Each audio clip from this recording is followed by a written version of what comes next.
projects, upgrading of rendering system at Pier 1, including restoration of damaged curtain wall, drainage system, and backup area, and Port Road, Port of Dumaguete, Dumaguete City. Restoration of damaged concrete pavement, covered walkway, passenger terminal building, sport portion of seawall, and repainting of security fence, Port of Bulado, Tihulungan, City Negros Oriental. Restoration of damaged PTV facilities, including powerhouse and perimeter fence, Port of Dumaguete, Dumaguete City. And the last is Ilongos Port Expansion and Restoration Project, Port of Ilongos Lake. Thank you, Mr. Jeff.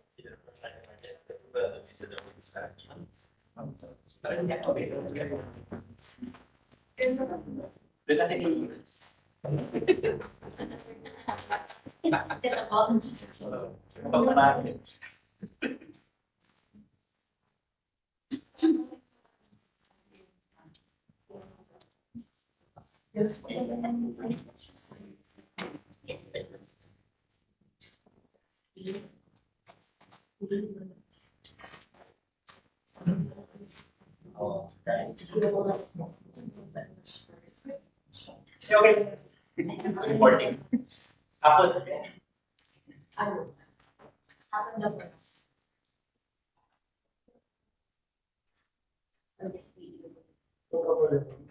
Fifteen. 16. Sa tuloy ka ba yung dalawa? Dalawa po na isa sulit sa alki eh.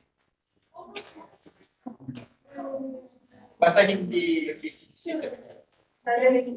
That's fine. Just a minute.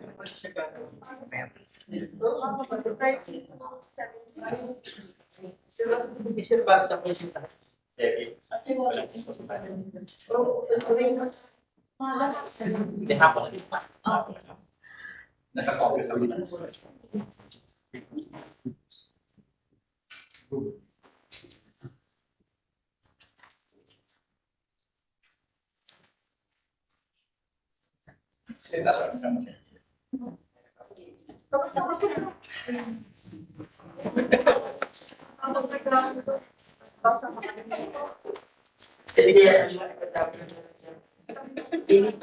This BAC meeting, HO-BAC-EP No. 017.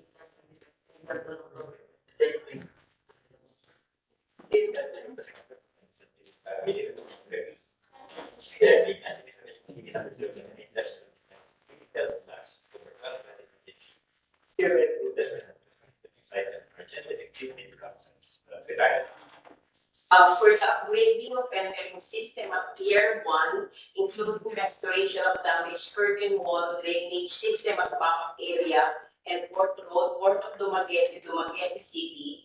The project was posted on the PPAFPD's website on 17 October 2023 with an approved budget for the contract of 48,465,952 pesos and building works and panels. We have first on the list, we have High-Yield Construction. Any question? Ano po yung side for site inspection or for the person ni tender? Okay, for the site inspection, please give the details of the PMO. So coordinate directly with the port management office Thank you, for sir. the site inspection. So walang schedule yun, so at your own leisure, pwede lang kayo.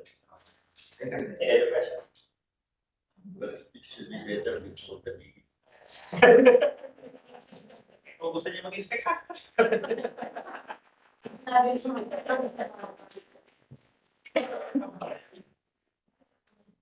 Okay.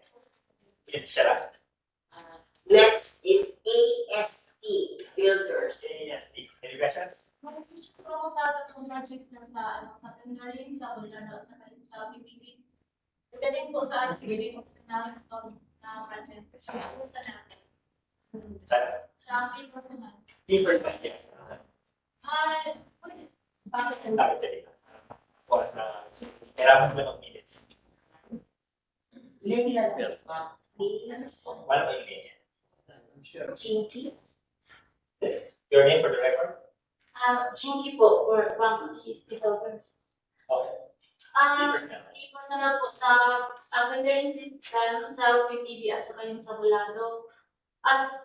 Yung sa ano po, sa vending at saka yung sa PTV, sana sa isang lugar naman po siya, no? Kung pwede sa lab. Kung pwede po ba? For the two projects, pareho ang key personnel. Pwede ba yung key group? No, it cannot be. Yung sa, sa project manager, pwede po ba siya maghanda ng dalawang project or 3 project? Pero iba-iba yung project engineer. Iba-iba lang. Iba-iba na lang. Iba-iba sila. Pero yung sa material engineer po. So all key personnel must be committed to a project. You cannot commit them to multiple projects. Hindi po siya magdadala ng dalawa po or ano. Individual project. Hindi mo. Yun lang.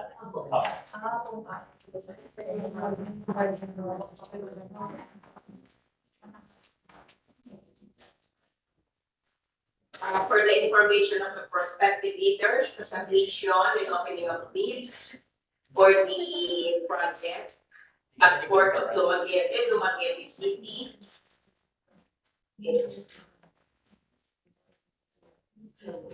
Is on November 10th, 2023. The deadline for the submission of the technical and financial proposal is at 9:90.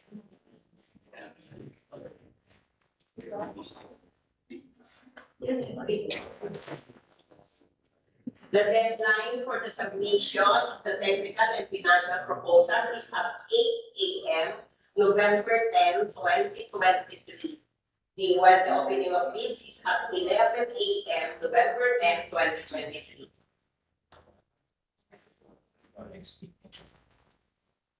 Okay.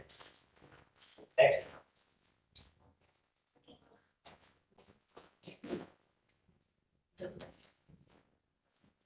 For the restoration of damaged concrete pavement over walkway, passenger terminal building, short portion of seawall, and retaining of security fence, Port of Bulado, Bidulngan City, Negros Oriental. The project was posted on the PBA and PhilDep's websites on 18 October 2023 with an approved budget for the contract of 6,146,911 pesos and 64 centavos. Again, we have representatives from Higel Construction. Representative of? Higel. Any questions? Good. AST Builders. Yun na rin. Okay. For the relevant dates, we have November 10, 2023, 1 p.m. for the deadline for the submission of bid documents, and the opening of bids is at 2 p.m. November 10, 2023. Okay. Third reading.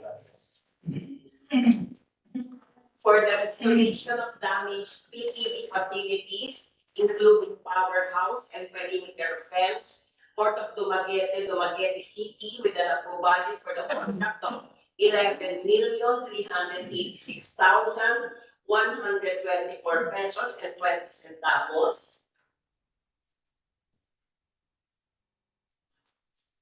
Again, we have AST Builders and Higel Construction. So, okay. Hello. Okay.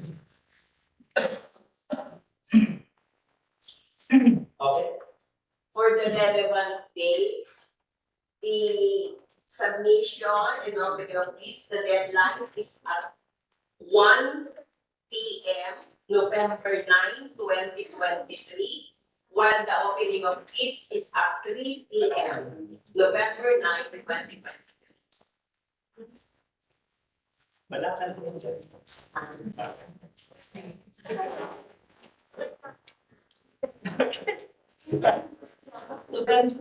November 1, 3,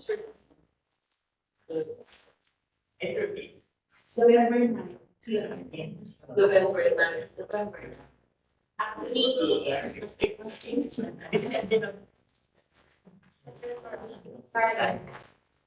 For the last project, Ilongos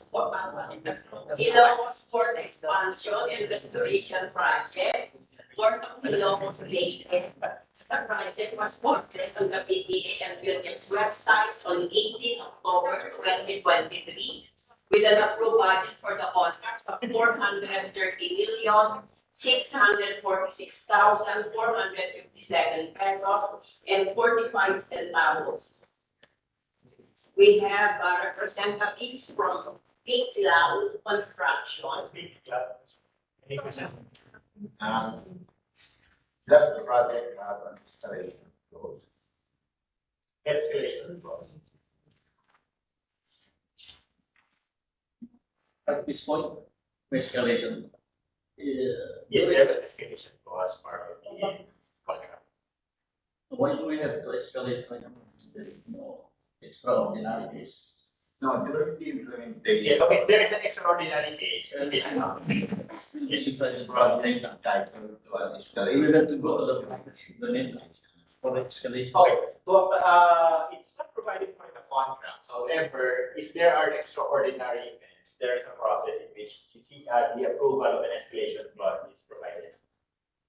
And normally during the pre-bid, BAC has to state whether there is or there is none.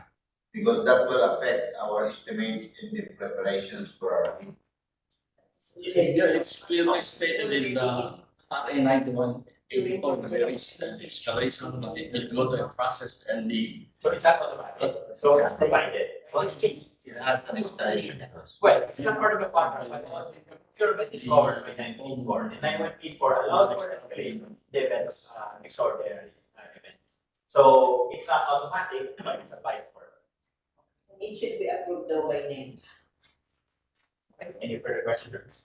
No, the second question becomes irrelevant already. Okay, because there's already. Yeah. Now, I have another question. This is a little technical. May we know whether the considerations of the structures will be using the strength design for the concrete, or will you still be following the blue book based on the PWS? Can you please repeat the question, sir? For example, your concrete design at 4,000 PSI. Are you going to follow strictly what is in the blue book, or will you be considering the design of the structural designer? The concrete here will be using how many PSI? What is it? It's indicated in the specification of the plans in the Okay, but so it's not following the DPWH blue book. It's following the specs of your plan. No? Yes. No, I'm just wanting to be very clear because there are some ambiguities there. Sometimes the specs will say incorporated here is the specs of the blue book.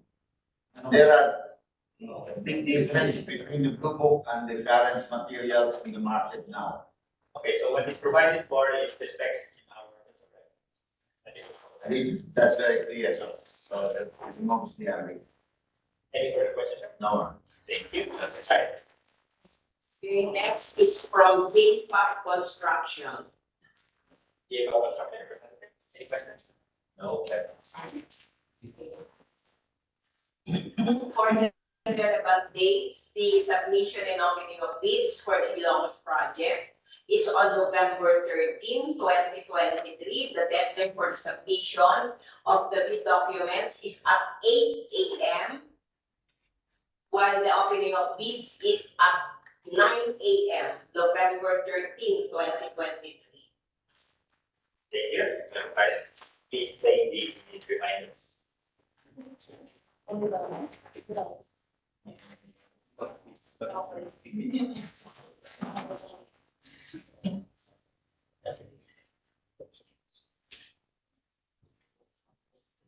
Good day, ladies and gentlemen. Here are some important reminders for the prospective bidders. Number 1. On the submission of bid documents, bidders shall submit their bid documents in 2 separate sealed bid envelopes.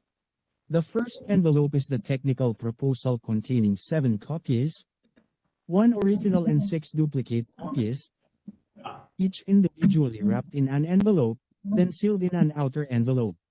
The second envelope is the financial proposal, which contains 7 copies, 1 original and 6 duplicate copies, each, likewise individually wrapped in an envelope, and shall all be sealed in an outer envelope. The bid documents shall be hardbound,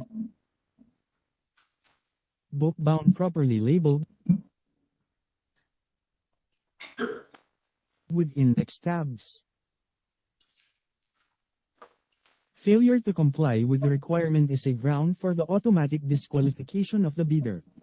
Number 2. The bidder shall ensure that all Class A eligibility documents listed in Annex A of the Certificate of PhilGEP's registration, Platinum membership, are current and updated. The bidders are not allowed to submit as part of its technical proposal the Class A eligibility document. The same should be submitted to PhilGEPs. For the information of all bidders, the head of the PPA procuring entity is J. Daniel R. Santiago. Chairperson of the BAC is Attorney Mark John S. Palomar. Vice Chairperson is Angelina A. Leose. Regular members are Josephine M. Napiere, Attorney Dana S. Jaramillo, Attorney Diane Steffi, T. Guillermo, and Reynan C. Parafina. While provisional members are Carlito M. Castillo for infrastructure projects, and Rolando K. Perez for dredging and navigational aids projects. Technical Working Group Head is Rolando T. Kerubin, and the members are Mitchie F. Manathat, Jose Mauri B. Polanco, Dante B. Tejada, Rodolfo L. de los Reyes, Admir A. Tinaza, and Arnold M. Kit Eves. BAC Secretariat Head is Attorney Lolita D. Solis, and BAC members are Darlene V. Ambay, Arlene D. Pabustan, and Audrey C. Sopenya. Take note that, if you are a relative within the third civil degree of affinity and consanguinity of the HO-BAC, the BAC chairperson, the BAC members, the technical working group, and the BAC secretariat, you are disqualified from participating in the procurement activity of PPA. Thank you. Okay, any final questions? Thank you, Mr. Anything else? Mr. Chair. Definitely, that is.